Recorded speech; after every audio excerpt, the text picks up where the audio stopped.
જય માતાજી મિત્રો, અત્યારે આપણે ફરીથી પાછા આવી ગયા છીએ વાડીએ. તો હાલો આપણે વાડીએ તમને ઘણી બધી વસ્તુ હું તમને બતાવીશ. તો અત્યારે આપણે પહેલાં જોઈશું ગાજર. જો મિત્રો, હવે આપણે આ ગાજર હવે પૂરા થવા આવ્યા છે અને હવે ઉનાળાનું ગાજર હવે આવું પૂરું થઈ જાય એટલે આ ગાજર આવા થઈ ગયા છે. અને આપણી જાહેર તમે વિડીયો દ્વારા જો જાહેર પણ મોટી થઈ ગઈ છે. હવે એને થોડાક દિવસો પછી આપણે એને વાઢી લેવાની છે. અને અત્યારે આપણે હવે આ સહેલું પાણ હતું એટલે હવે આપણે જાહેરને હવે પાણી પાવાનું બંધ કરી દેવાનું છે. જો અત્યારે આટલું પાણી આવે છે અને અત્યારે ભીંડામાં પાણી જાય છે. ભીંડો તો તમને વિડીયો દ્વારા બતાવું છું ઘણી વાર. જો આ પાણી ઠેઠ અત્યારે ભીંડા બાજુ જાય છે. પાણી અત્યારે ખૂબ સરસ આવે છે.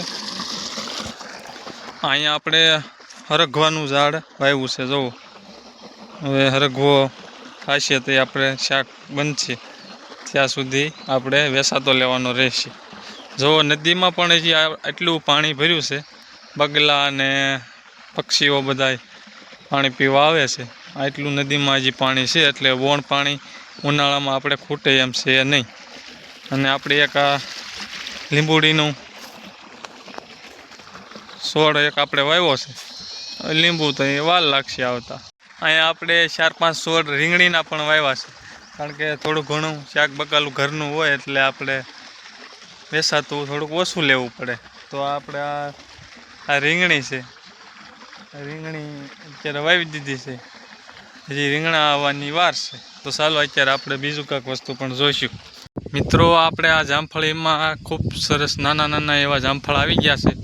તમે જોવો છો વિડીયોમાં કે નાના નાના અત્યારે જામફળ આવી ગયા છે. હજી આ મોટા થાય છે એટલે ખૂબ જામફળ છે.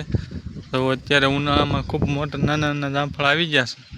તો આપણે પછી જામફળ ખાવાના થશે ત્યારે એક હારે ઝાઝા જામફળ આવી જશે. તો હાલો અત્યારે આપણે આ આંબાના જે આપણે કલમ લીધી છે એ હું તમને બતાવું છું. આ બધી આપણી આંબાની કલમ છે. ચોમાસે આપણે વાવી દેવાની છે. તમે જુઓ, અત્યારે આપણે આંબા ઘણા મોટા થઈ ગયા છે. તમને આ બધા આંબા મસ્ત રીતે દેખાતા હશે તમે જુઓ વિડીયો દ્વારા. તો હાલો અત્યારે હું તમને મોટા આંબામાં આપણે થોડી ઘણી કેરી પણ હું તમને બતાવું છું. આપણે સરસ મજાના એવા આંબા છે. ખૂબ સરસ કેરી આવી છે. હાલો હું તમને કેરી મસ્ત મજાની બતાવીશ. જો મિત્રો, આપણે આ આંબા મોટા જબરા થઈ ગયા છે અને આપણે કેરી પણ ખૂબ મોટી જબરી આવી છે. તો હું તમને ઝૂમ કરીને કેરી પણ બતાવીશ. ફળ ખૂબ સારું છે અને કેરી પણ ખૂબ સારી છે. તમે જોઈ શકો છો વિડીયોમાં કે આપણા કેરી એક કેવી લટકે છે અને આમ જોઈતા જ આપણે એમ થાય એક કેરી તો આપણે ખાઈ લઈએ. જો કેરી લટર પટર આવી છે. તો મિત્રો, અત્યારે આટલી કેરી આપણે આવી છે અટાણે. હજી બીજી કલમ પણ છે પણ હજી એમાં આપણે કેરી ક્યાંય દેખાતી નથી. અને આ બાજુમાં એક પપૈયું છે પણ ઝીણા ઝીણા પપૈયા છે પણ બહુ પાક્યા છે. તો અટાણે ઉનાળામાં પપૈયા તો બધા ઓછા ખાય. તો આ પણ એક આંબાની કલમ છે. અત્યારે આમાં કેરી આવી નથી, આમાં પોર આવશે. અને સીતાફળીનું વૃક્ષ છે. સીતાફળીના વૃક્ષમાં હજી કાંઈ દેખાતું નથી. તો અત્યારે આ બાજુ આપણે તલી વાવી છે. તલી ખૂબ સારી છે અને પાકમાં પણ સારી છે. તમે જો વિડીયો દ્વારા જોઈ શકો છો કે આપણે આ તલી એ પણ ખૂબ સારી છે. અને આ બાજુ આપણે થોડીક જાહેર વાવી છે. જાહેર ખૂબ સરસ છે. અને મિત્રો, હવે હું તમને ગુંદા બતાવીશ.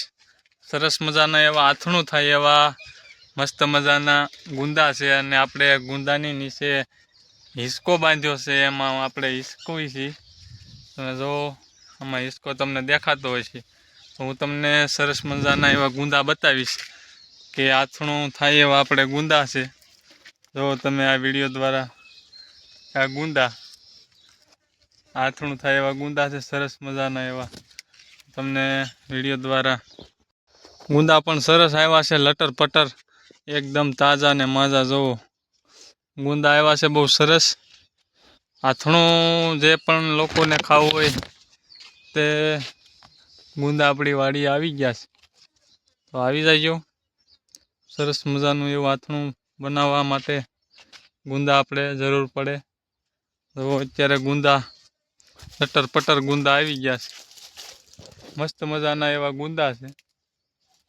તો તમે વિડીયો દ્વારા જોઈ શકો છો કે ગુંદા ખૂબ સરસ છે. અને આપણા હિસકો આપણે અહીંયા બાંધ્યો છે. આપણે હિસકવાનું હોય અહીંયા ટાઢા સાંયે મસ્ત ગુંદાનો સાંયો મસ્ત હોય, અહીંયા મજા આવે આપણને.